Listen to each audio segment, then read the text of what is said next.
আসসালামু আলাইকুম। ইকবাল সিদ্দিকী কলেজের পক্ষ থেকে সবাইকে অনলাইন ক্লাসে অভিনন্দন। প্রিয় শিক্ষার্থীরা, কেমন আছো তোমরা? আশা করি ভালো আছো। আমিও ভালো আছি। আমি মোহাম্মদ হাশমুতুল্লাহ, প্রভাষক ইকবাল সিদ্দিকী কলেজ।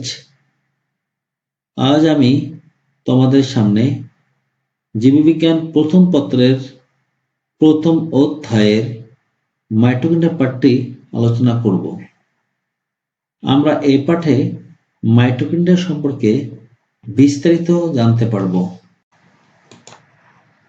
প্রিয় শিক্ষার্থীরা, এখন আমরা মাইটোকন্ড্রিয়া কি সে সম্পর্কে আলোচনা করব। সবাত শ্বসনিক জীবকোষের সাইটোপ্লাজমে বিদ্যমান যেসব কোষীয় অঙ্গাণু দ্বিস্তর পর্দাযুক্ত এবং শ্বসন প্রক্রিয়ায় বিশেষ ভূমিকা পালন করে তাকে মাইটোকন্ড্রিয়া বলে। আমরা এই সংজ্ঞাটি পর্যালোচনা করলে দেখতে পাব যে প্রথম যে শব্দটি বলা হয়েছে সবাত শ্বসনিক জীবকোষ। আমরা জানি শ্বসন দু প্রকার, অবাত শ্বসন ও সবাত শ্বসন।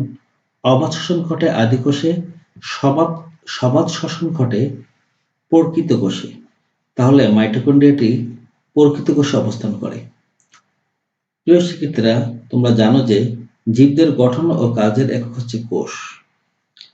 আর এই কোষের ভিতরে বিভিন্ন ধরনের অঙ্গাণু বিদ্যমান।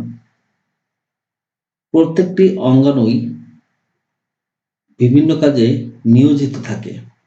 আর এই সকল কার্যক্রম পরিচালনার জন্য শক্তির প্রয়োজন হয়। আর এই শক্তির উৎস হচ্ছে মাইটোকন্ড্রিয়া। মাইটোকন্ড্রিয়াতে মূলত কোষীয় শ্বসন ঘটে থাকে। কোষীয় শ্বসনের ক্রিয়েজ চক্র, অক্সিডেটিভ ফসফোরাইলেশন, ইলেকট্রন ট্রান্সপোর্ট চক্র, এই ধাপগুলো ঘটে থাকে। এই জন্যই মাইটোকন্ড্রিয়াকে কোষের পাওয়ার হাউস বলা হয়। পরীক্ষাতে অনুধাবনমূলক প্রশ্ন হিসাবে প্রায় এসে থাকে যে মাইটোকন্ড্রিয়াকে কেন পাওয়ার হাউস বলা হয়। এখন আমরা আলোচনা করব মাইটোকন্ড্রিয়ার অবস্থান ও সংখ্যা সম্পর্কে। আমরা উদ্ভিদ কোষের একটি চিত্র দেখতে পাচ্ছি।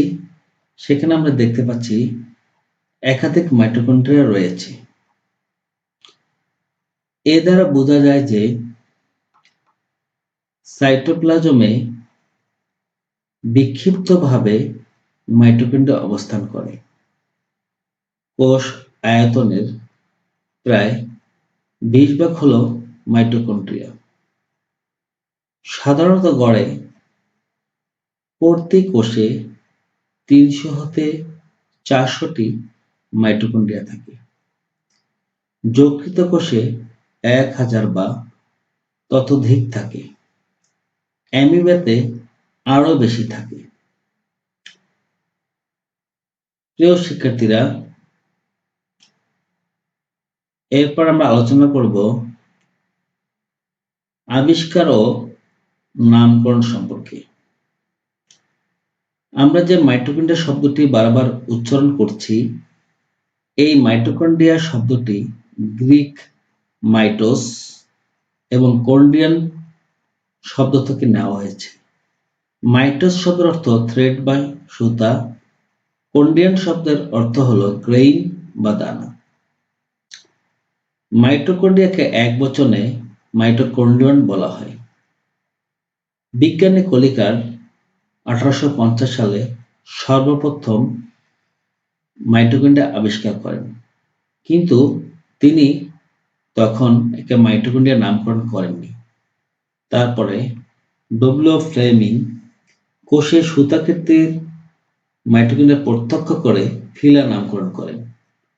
অল্টম্যান 1890 সালে এদেরকে বায়োপ্লাস্ট নামকরণ করেন। সবশেষে কার্ল বেন্দা এই অঙ্গাণুগুলোকে মাইটোকন্ড্রিয়া নামকরণ করেন। তাহলে বোঝা গেল যে মাইটোকন্ড্রিয়া আবিষ্কার করেন কলিকার আর নামকরণ করেন কার্ল বেন্দা। প্রিয় শিক্ষার্থীরা, এরপর আমরা আলোচনা করব কিভাবে মাইটোকন্ড্রিয়া উৎপত্তি হয়। বিভাজনের মাধ্যমে এদের সংখ্যা বৃদ্ধি হয়ে থাকে। কোষে একটি মাত্র মাইটোকন্ড্রিয়াম থাকলে তা কোষ বিভাজনের সাথেই বিভাজিত হয়ে থাকে। অর্থাৎ কোষ বিভাজনের মাধ্যমে যেভাবে সংখ্যা বৃদ্ধি করে থাকে, ঠিক একইভাবে কোষের সাথে সাথে মাইটোকন্ড্রিয়ার সংখ্যা বৃদ্ধি হতে থাকে। মাইটোকন্ড্রিয়া সাধারণত দণ্ডাকার, সূত্রাকার, দানাদার, গোলাকার, তারকাকার ও কুণ্ডলী আকার হতে পারে। আমরা এরপরে মাইটোকন্ড্রিয়ার আয়তন সম্পর্কে জানব। প্রতিটি মাইটোকন্ড্রিয়ার দৈর্ঘ্য 40 মাইক্রন পর্যন্ত। তবে সূত্রাকার মাইটোকন্ড্রিয়ার দৈর্ঘ্য 40 থেকে 70 মাইক্রন পর্যন্ত হতে পারে। প্রিয় শিক্ষার্থীরা, এখন আমি মাইটোকন্ড্রিয়ার ভৌত গঠন সম্পর্কে আলোচনা করব। মাইটোকন্ড্রিয়ার ভৌত গঠন 6টি পয়েন্টে আলোচনা করা হয়েছে। পয়েন্টগুলো হলো আবরণী, প্রকোষ্ঠ, কিস্ট্রি বা প্রবর্ধক, অক্সিসোম, এটিপি সিনথেসিস ও ইটিসি, বৃত্তাকার ডিএনএ ও রাইবোসোম। আমরা স্ক্রিনে একটি মাইটোকন্ড্রিয়ার চিত্র দেখতে পাচ্ছি। চিত্রটি দ্বিস্তরী পর্দা দিয়ে আবৃত। আউটার মেমব্রেন অর্থাৎ বহিঃস্থ মেমব্রেন, ইনার মেমব্রেন অর্থাৎ অন্তঃস্থ মেমব্রেন। বহিঃস্থ মেমব্রেন ও অন্তঃস্থ মেমব্রেনের মধ্যে ফাঁকা জায়গা রয়েছে। ইনার মেমব্রেনটি ভাঁজ হয়ে আঙ্গুলের মতো ক্রিস্টি সৃষ্টি করেছে এবং এই ক্রিস্টিতে ভাঁজগুলোর ভিতরে ম্যাট্রিক্স রয়েছে। ম্যাট্রিক্সে ক্ষুদ্র ক্ষুদ্র দানার মতো রাইবোসোম এবং এটিপি সিনথেসিস রয়েছে। এছাড়া এতে মাইটোকন্ড্রিয়াল ডিএনএ রয়েছে। ক্রিস্টিটি কিরকম হতে পারে আরো ভালোভাবে বোঝার জন্য আমরা মাইটোকন্ড্রিয়ার দ্বিতীয় চিত্রটি দেখতে পারি।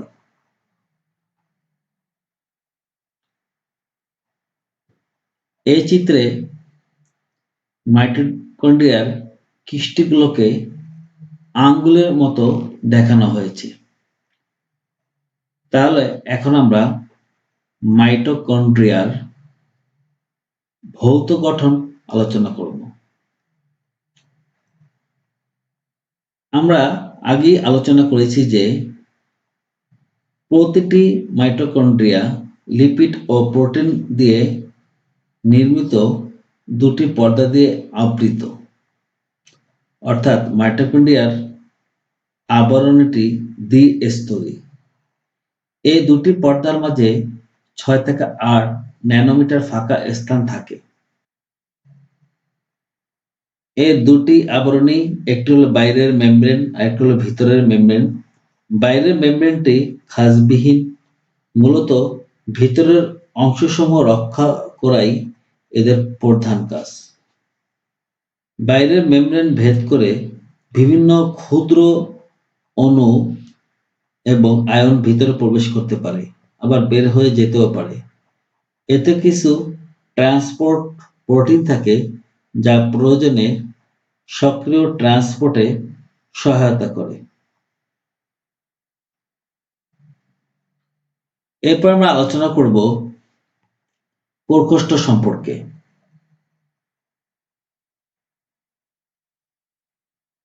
দুই মেমব্রেনের মাঝখানের ফাঁকা স্থানকে বলা হয় বহিঃস্থ কক্ষ বা প্রকোষ্ঠ বা আন্তঃমেমব্রেন ফাঁক, এবং ভিতরের মেমব্রেন দিয়ে আবদ্ধ কেন্দ্রীয় অঞ্চলকে বলা হয় অভ্যন্তরীণ কক্ষ।